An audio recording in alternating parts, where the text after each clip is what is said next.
સાબરકાંઠાના કૌભાંડી ભૂપેન્દ્રસિંહ ઝાલાના મામલે મહીસાગરના લુણાવાડામાં પણ છે બીઝેડ ગ્રુપની ઓફિસ.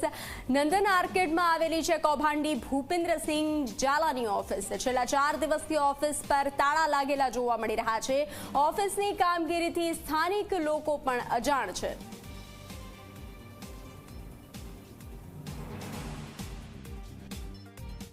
બીજેડ ગ્રુપના ભૂપેન્દ્રસિંહ ઝાલા છે તે વિવાદમાં આવ્યા છે. તેઓની એક બાદ એક ઓફિસો ઉપર સર્ચ ઓપરેશન પણ ચાલી રહ્યું છે. ત્યારે જી 24 કલાકની ટીમ છે તે લુણાવાડા ખાતે પહોંચી છે અને લુણાવાડામાં પણ બીજેડની ઓફિસ અહીંયા જોવા મળી રહી છે. હાલ આપણે દ્રશ્યો છે તે બતાવવાનો પ્રયત્ન કરીશું. હાલ બીજેડ ફાઇનાન્સ સર્વિસ જે અહીંયા ઓફિસ છે તે લુણાવાડાના નંદન આર્કેડની અંદર જે માર્કેટ છે તેઓની અંદર અહીંયા ઓફિસ આવેલી છે. છેલ્લા 4-5 દિવસથી આ ઓફિસ છે તે હાલ બંધ કરી દેવામાં આવી છે, પરંતુ આ ઓફિસને અહીંયા જોતા એવા સ્પષ્ટ અહીંયા જે છે તે પ્રાથમિક માહિતી મળી રહી છે કે બીજેડ ગ્રુપ દ્વારા અહીંયા પણ મોટા પાયે તેઓનો વ્યવહાર છે તે કરવામાં આવ્યો છે અને અહીંયા પણ કેટલાક રોકાણકારોએ રોકાણ કર્યું છે અને રોકાણ કર્યા બાદ અહીંયા જે ઓફિસ છે જેને લઈને હાલ હવે કયા રોકાણકારોએ અહીંયા રોકાણ કર્યું છે જેને લઈને પછતા માટે હાલ જે લોકો છે તે ફસાયા છે. પરંતુ બીજેડ ગ્રુપની જે માહિતી છે તે એક બાદ એક બહાર આવી રહી છે અને બીજેડ ગ્રુપની માહિતીને લઈને હાલ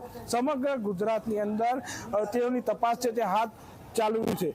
તમામ જે અહીંના કર્મચારીઓ છે તે હાલ અહીંયા ફરાર છે, તેમજ જે ઓફિસ છે તે હાલ બંધ હાલતમાં જોવા મળી રહી છે.